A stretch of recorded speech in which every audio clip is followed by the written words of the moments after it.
There was a 15-story project that was slated to go up on the Chauncey Hill Annex. This is the strip mall, if you will, that was across from the Chauncey Hill Mall that is now well underway. They're well vertical. I don't think they're quite capped out on height yet, but old, aged, decrepit, definitely of its time strip mall that's been empty for a while as it's been getting ready for redevelopment. The West Lafayette City Council rejected the proposal for this 15-story building, and it was based on, for my interpretation, I am not a journalist, my interpretation from the city council members that voted no is that they were a little tired of high rises and didn't want to see high rises on that side of State Street. Now, the company pushed back. The company is LV Collective. Indeed, they are the developer who is building the Rambler development down on the corner of River Road and State Street down there at the Levee redevelopment project. They basically came back and said that there's no developer that's going to come in and put in a single story, that it's just not economically feasible or viable for somebody to come in and do that, that the market is really dictating the kind of project that they're proposing here. What does the future hold for this property? It would seem to not be this development from LV Collective. Will they work together with the city to redevelop this plan into some other plan that the city council can get behind? Will another developer come along and come up with a plan that doesn't require a 15-story high-rise? I do not know. I do know that there is not enough housing in the area, full stop. Now, we can parse that a lot of different ways.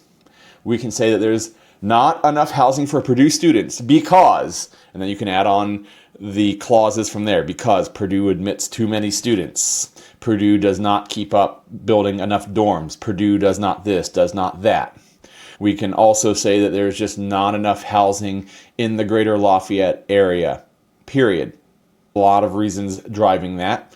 There are some pressure relief valves that are beginning to come into place, some projects that are early in development, but it is early days, and those projects are not even breaking ground yet. A lot of them are through the initial approval processes, in that they have gone through Area Plan Commission and they have gone through executive approval, whether it's the City Council or Tippecanoe County Commissioners, who are the executive authority for the unincorporated parts of the county.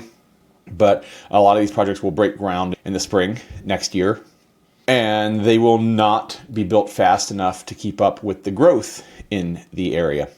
And then on balance, you also put the pressure on local neighborhoods around Purdue University and their kind of pushback on rentals, on student rentals, on short-term rentals.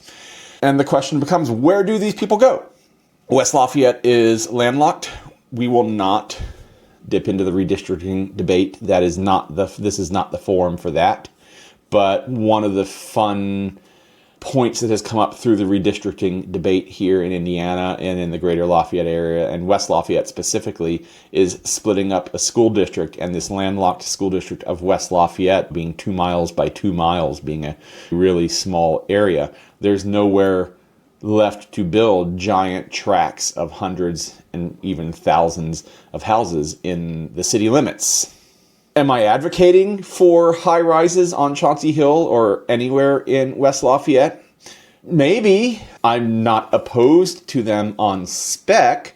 I'm saying that we have a desperate problem here and we need to deal with that problem. We need to bring more housing to bear in this market. And so in some ways, the West Lafayette City Council denying LV Collective the permission they needed to build this Chauncey Annex 15-story tower is a little concerning. Not from a political standpoint, just purely from a where are people going to sleep standpoint. And I don't mean to be overwrought or over dramatic on that, but more to come, I am sure. I have not heard any rumblings yet of what anybody is going to do on this particular project or on this particular lot. I think it is still early days for that nobody wants to play their cards yet, that everyone has to go back and huddle up and figure out what next steps are. But as soon as we hear anything here, I will certainly be letting all of, and I will do that because you are going to hit the like and subscribe button so that as we put out new content and updates on the Chauncey Hill Annex and every other project here in the greater Lafayette area, you stay up to date on all of those. I am Geoff Gooch with the Russell Company powered by App Properties. And if you need somewhere to live and you want to buy a house or you want to sell a house, go to the LafayetteReal.com/YouTube and fill out the form.